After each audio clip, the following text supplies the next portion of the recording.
ऐसी होते ना कुछ आइटम्स जो रिलीज हो जाती हैं और मुझे पता नहीं लग पाता। All thanks to you, comment section में तुम बता देते हो। EvoFox का नया कंट्रोलर आया 1X करके। वैसे EvoFox का 1S अभी हमने थोड़े दिन पहले किया था और ये 2800 रुपीज के आसपास है। देखो टेक्निकलिटीज वही है, ट्राई मोड कनेक्टिविटी वो सब चीजें, बट इसके अंदर कुछ स्पेशल भी है। और बाकी देखते हैं कंट्रोलर कैसा है और इसको कंपेयर भी करूंगा 2500 के आसपास आने वाले दूसरे कंट्रोलर के साथ कि आपको कौन सा लेना चाहिए।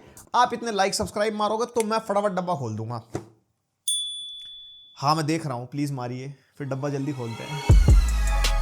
तो ये देखो कुछ ऐसा बॉक्स है, यहाँ पे सब इन्होंने हाईलाइट वगैरह दे रखे हैं जो ऑब्वियसली मैं वीडियो में दिखाऊंगा। एक type A to C cable मिल जाएगी और एक इसके अंदर इन्होंने एक्सटेंडर भी दिया है, अगर मान लो डोंगल आपने पीसी के पीछे नहीं लगानी, थोड़ा आगे टेबल वगैरह पे रखनी है उस पे लगाने के लिए। और यहाँ पे आ जाएगा कंट्रोलर। ओहो क्या बात है भाई साहब। उसके अलावा यहाँ पे इसकी एक डोंगल है, एक यूजर मैनुअल मिल जाएगी जिसकी सारी चीजें मैं ही बता दूंगा, और एक्स्ट्रा पुस्तकें यहाँ पे कुछ एक्स्ट्रा इन्फॉर्मेशन दे रखी है, और एक यहाँ पे वारंटी कार्ड है। और नीचे कह रहा है join the tribe, the village needs you. भाई ये गाँव तो इंटरेस्टिंग लग रहा है। और यहाँ पे कह रहे हैं भैया 10% ऑफ दे देंगे, कुछ दे देंगे। तो भाई देखो कंट्रोलर बढ़िया है, इन हैंड फील काफी एकदम बढ़िया आती है। यहाँ पे है पूरा पॉलीकार्बोनेट बिल्ड में, लेकिन प्लास्टिक की क्वालिटी अच्छी यूज कर रखी है, हाथ में लेते पता लग जाता है कंट्रोलर को।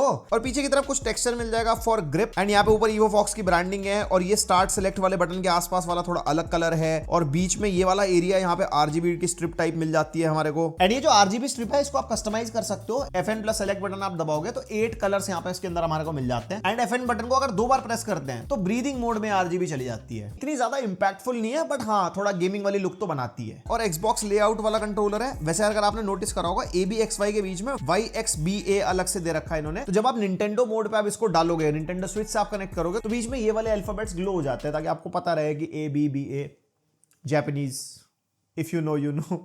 और कंट्रोलर ऐसा हाथ में भारी भी फील नहीं होता। 220 ग्राम्स के आसपास इसका वेट है।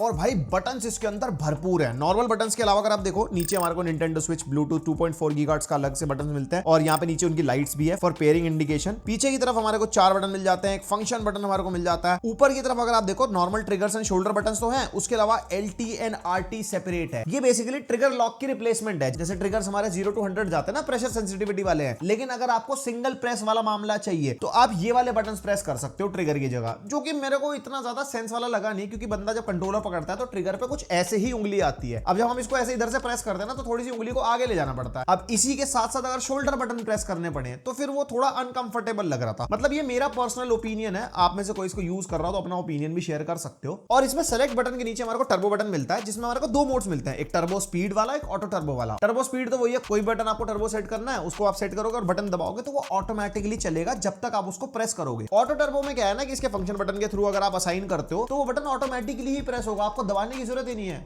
फाइटिंग गेम्स में बहुत काम आता है। और जो पीछे मैक्रोज है ना, इसमें 20 बटन्स तक आप असाइन कर सकते हो, जो कि एक अच्छी चीज है। मतलब जब हम मैक्रो सेटिंग पे जाते हैं, ये सारी चीजें वैसे यूजर मैनुअल में होती है, कैसे सेट करना है कैसे नहीं, तो एक साथ आप 20 बटन्स की असाइनिंग कर सकते हो, यानी कि एक बटन प्रेस करने पे पूरी की पूरी कॉम्बो लग जाएगी टेकन गेम के अंदर की। बस आनी चाहिए कैसे मारनी है।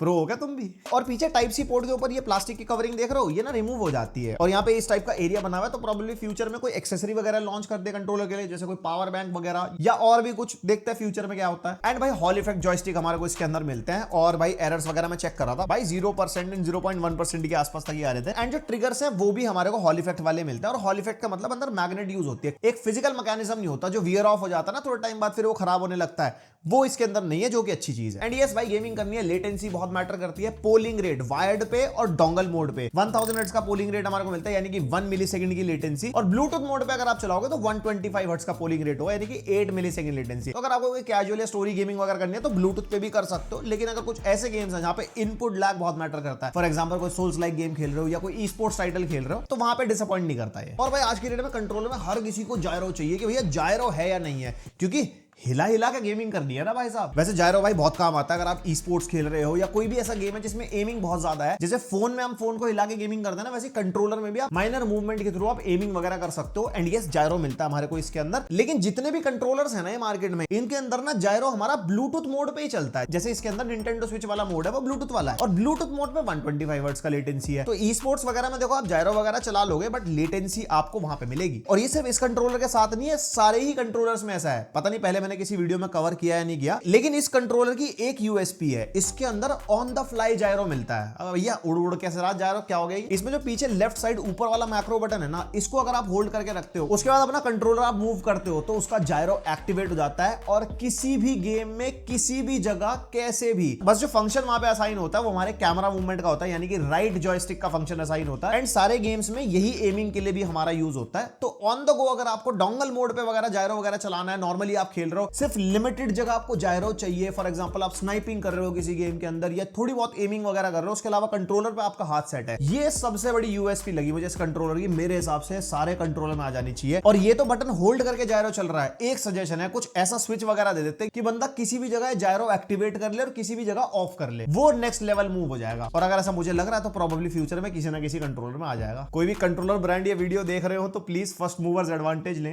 एंड ये जो ऑन द फ्लाई जायरो है ना, ये जरूरी नहीं है कि ब्लूटूथ पे कनेक्टेड हो या डोंगल पे कनेक्टेड हो या वायर्ड हो, ये हर मोड पे चलता है। और भाई फिर आ जाती है कनेक्टिविटी। यहाँ पे भाई ट्राई मोड है, यानी कि वायर्ड, डोंगल और ब्लूटूथ आप कनेक्ट कर पाओगे। एंड मेनली डिवाइसेस, पीसी पे आप कैसे भी कनेक्ट कर सकते हो, एंड्रॉइड पे वायर्ड, ब्लूटूथ, डोंगल आराम से चल जाएगा, बट वाइब्रेशन एंड्रॉइड पे नहीं चलती। और आईओएस पे ब्लूटूथ या डोंगल के थ्रू आप कनेक्ट कर पाओगे, बट वहां पे वाइब्रेशन काम नहीं करेगी। आईपैड में ब्लूटूथ एंड डोंगल के थ्रू ये कनेक्ट होता है, जायरो वगैरह भी चलता है उसके अंदर, बट वहां पे वाइब्रेशन काम नहीं करती। मैकबुक में ब्लूटूथ या डोंगल के थ्रू आप कनेक्ट कर पाओगे, जायरो, वाइब्रेशन सब काम करती है। एंड इवन प्लेस्टेशन 3 पे अगर आपको कनेक्ट करना है तो डोंगल पे कनेक्ट हो जाता है। PS4, PS5 पे कोई कनेक्टिविटी नहीं है। वो PS4, PS5 कंट्रोलर जो अलग से होता है ना, उनमें फिर मेंशन्ड होता है कि ये उन्हीं के लिए बने हैं, फिर उसके अंदर वो दूसरी कनेक्टिविटी हमारे को नहीं मिलती। तो ये वाला कंट्रोलर प्लेस्टेशन से अलग वाला है। और एक्सबॉक्स की तो क्या ही बात करनी, वहां पे तो लाइसेंस्ड मामला चलता है, वो उनकी लीग ही अलग है भाई। उसके अलावा Nintendo switch, yes Nintendo switch 1 and 2 दोनों पे सपोर्ट करता है। बस निंटेंडो स्विच 2 में ना वायर्ड नहीं चल रहा था, 1 में चल रहा था। उसके अलावा डोंगल और ब्लूटूथ का तो सपोर्ट मिलता ही है, और उसमें भी जायरो, वाइब्रेशन सब परफेक्टली काम कर रही थी। और उसके अलावा अगर आपके पास स्टीम डेक भी है ना, तो स्टीम डेक को भी सपोर्ट करता है। वैसे स्टीम डेक पे ना सारे कंट्रोलर चल जाते हैं। काफी लोगों ने कमेंट किया था भैया बता दिया करो यार, वो लिनक्स बेस्ड है, कोई भी कंट्रोलर चलाओगे आराम से चल जाएगा। और विंडोज हैंडहेल्ड वगैरह में तो बताने की जरूरत ही नहीं, जब लैपटॉप पीसी में चल रहा है तो उनमें तो चल ही जाएगा।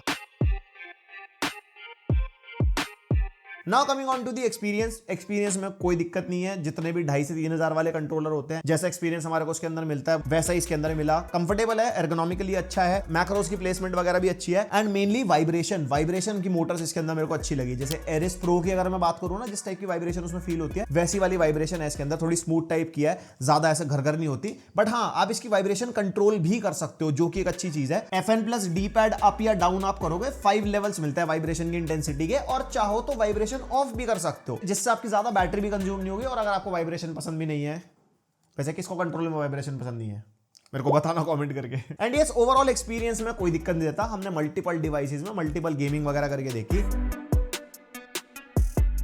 फिर आ जाती है बैटरी। 800 mAh की बैटरी है। यूजुअली कंट्रोलर्स में 800 mAh की बैटरी ना अप टू 5 आवर्स का बैकअप दे जाती है विद वाइब्रेशन। हमने इसको पूरा पर्टिकुलरली टेस्ट नहीं करा, क्योंकि बीच में कभी चार्ज कर लिया, कभी कुछ है, बहुत सारे लोग गेमिंग कर रहे थे। बट हाँ, बैटरी बैकअप में कुछ ऐसा डिसअपॉइंटमेंट तो हमारे को नहीं लगी कि हाँ बहुत जल्दी डाउन हो रहा है या कुछ भी है। बाकी डिपेंड भी करेगा कनेक्टिविटी में, अलग अलग कनेक्टिविटी में अलग अलग बैटरी बैकअप निकल के आता है, और वाइब्रेशन ऑन है, ऑफ है, इंटेंसिटी क्या है। एंड यस, पावर सेविंग के लिए 10 मिनट्स तक अगर आप यूज नहीं कर रहे तो ऑटोमेटिकली ऑफ हो जाता है, जो कि मेरे को सही लगा। और हाँ, एक तरीके का सॉफ्टवेयर सपोर्ट भी है फॉर एंड्रॉइड फोन्स। अगर आप एंड्रॉइड पे कनेक्ट करते हो तो की लिंकर करके ऐप मिल जाती है, जिसके अंदर आप की मैपिंग कर सकते हो, जॉयस्टिक एंड ट्रिगर्स की सेंसिटिविटी को सेट कर सकते हो, और फर्मवेयर अपग्रेड वगैरह भी वहां पे चेक कर सकते हो।